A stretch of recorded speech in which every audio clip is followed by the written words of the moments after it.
I control my homicidal urges. I have to take a bunch of medicine every day, but that controls me pretty well. I hardly ever lose control anymore. I don't pull my gun on passengers anymore. Not usually. I do have to pay about $1,200 a month. I had a pharmaceutical guy in my car. He was telling me that they actually turn this stuff out for about 17 cents a month. So I guess there is a markup there. But you know, these are great people and they're doing great work. And so I guess that markup is necessary to pay for the yachts and it takes me all day to take this shit. So I have something to do as well as just driving around. I can be popping pills all day. Now I'm a complete whole human being with the help of modern science and modern medicine. You know, I haven't always been this happy-go-lucky guy you see here. I hate him so much. Give me some cheeseburgers.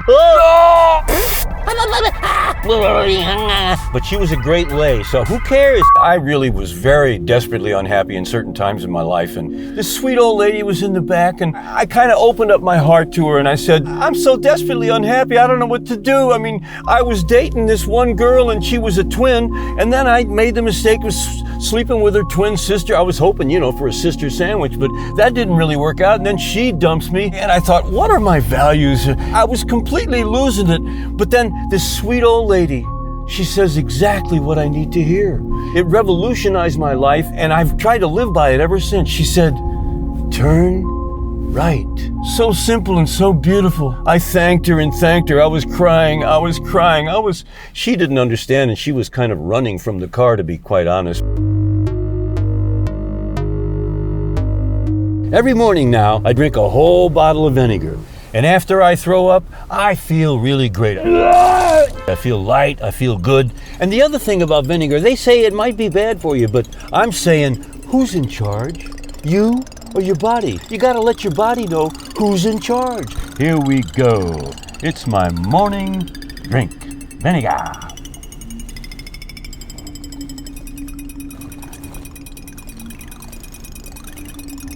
Whoa, that's vinegar. Oh. Oh, wow. That's world-changing revolution.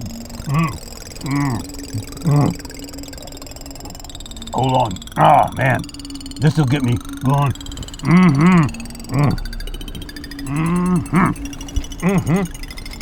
And then, you know, as soon as I... excuse me for a second.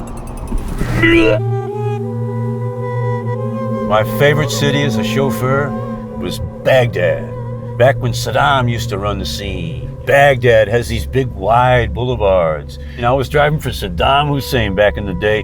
He was a great client until he blew up my restaurant. I thought, well, does he not like the food or what? No, it turned out to be a woman, Katerina. She kind of was looking my way. Saddam, he was clearly jealous. Then somebody opens fire on me and I had to do a dive out a window. And it was tough getting out of Iraq. I managed to get out, but I'm telling you, it was tough. If I didn't have friends in the military, I never would have made it out. Weird guy. I guess he didn't like the hot dogs. Here's a piece of dating advice from a chauffeur, and believe me, I know a thing or two about dating. I have dated a few of my clients. I know they say you shouldn't really date your clients, and that's kind of a faux pas. I was dating this one woman. See, she was a reptilian. You really can't tell. Oh, look at this. The people are on strike. I wonder what they are worrying about. My advice is really simple. You gotta listen to what they say, otherwise you can get in trouble. You know, the other person's talking along and you're just waiting to put in your nugget of wisdom and you're not really listening to what they say. But if you listen, you might hear them say, I'd like to run you over with my car if you don't take me to the restaurant that I go to. You see, if you listen, you can find these things out, if they're a psycho burger or if they're a nice person. Some of them are real psychos, you know. Some of them are crazy as hell. Some of them even want to get married. Oh! So I said, you gotta put the cat in a cat box. And she kept saying, oh, that's a wonderful idea. But she never ever did it. So finally I bought her a cat box. And so when she tried to get in the car, I said, no, you gotta put your cat in the cat box before you get in the car. And then you know what she does? She fires me. It's between Charlene and Neen. But I don't have that yet. See, this is the creative process. You're watching the creative process in work. Well, you know, like, where do these great ideas come from? They come from the big sky radio. That's where they come from. And anybody can tune in. There's millions of stations at all times. All you got to do is watch a cricket and you might learn something someday. But where does it come from? You can't tell. If a cricket's in the room, you cannot tell where that cricket is. You may think it's over there because when you're right here, it sounds like it's exactly right over there. But then you get over here and it sounds like it's over there. Crickets are weird. They got some kind of an audio thing that nobody else has. I've been trying to find out the whole secret of the crickets for millions of years. For you know, millions of hours. All right, millions of minutes. I have driven white clients and I have driven black clients, and here's the biggest difference. The white clients, they have lighter skin. But who tips the best? That is an interesting question. Who tips better? Well, I'll tell you who. Nobody. That's who. Nobody.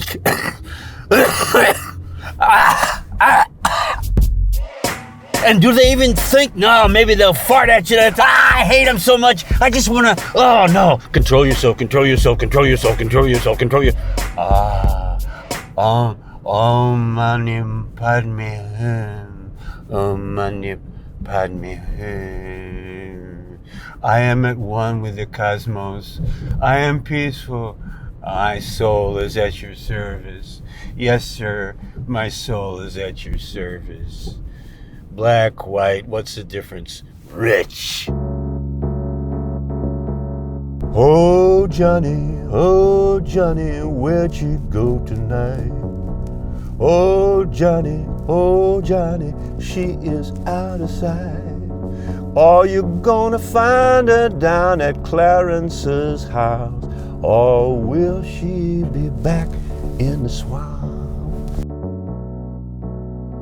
I was going with this one girl and she liked it that I stunk like an outhouse, you know. I wouldn't shower for a couple of weeks before I'd pick her up and she'd go crazy all over me. But, you know, that's not everybody. People are unique. And I really couldn't really listen to what she had to say because she would just go, but she was a great lay. So who cares? I mean, I don't care what she was saying, you know.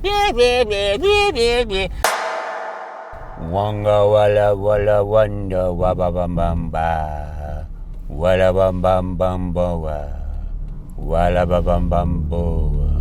I tell you, this is a weird planet. Some people say it's a prison planet. It's where the most incorrigible people end up, like you and me. People that just can't learn. People that just will not be disciplined. Kind of like Satan with God, you know. Hey God, I want to be free and be groovy. God says, no, I want you to toe the line. I'm just a guy. There's no female God anymore. There's just a male God, and I'm it. So you listen to me and do what I say. And by the way, I love you.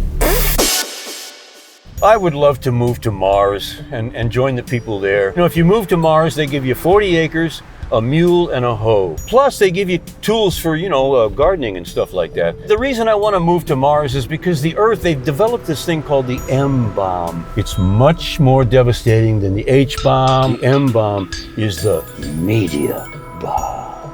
And I'm telling you, that can destroy you quicker than anything. I mean, you're listening to Chuckles the Clown doing his jokes. When Chuckles came along, it kind of revolutionized me. I learned from his jokes that nothing we think is as we think it. The energy that we put into the thoughts are used by these creatures from. And there's this little 4-foot alien there, and he goes, oh man, I'm so glad to get out of that Eastwood head. Oh, that thing is so hot and uncomfortable. why'd you come to Earth? He says, Well, I tried there. I was a comic on my world, and I just couldn't get arrested. this is the Clint Eastwood suit. This is the Clint Eastwood head.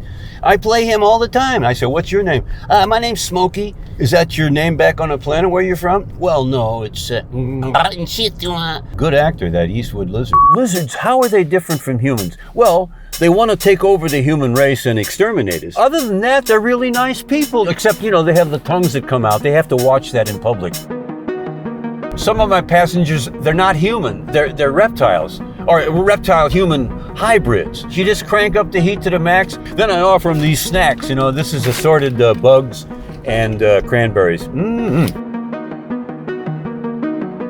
You know, one night I was driving for Ronald Reagan. He told me something I'll never forget. He said his wife was a gray.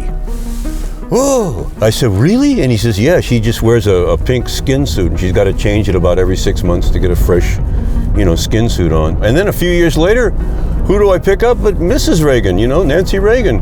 And so I just ask her point blank, I say, is that a new skin suit you got on? Looks good, And she seemed to get all offended, I don't know. But I was just curious. She looks so real and everything.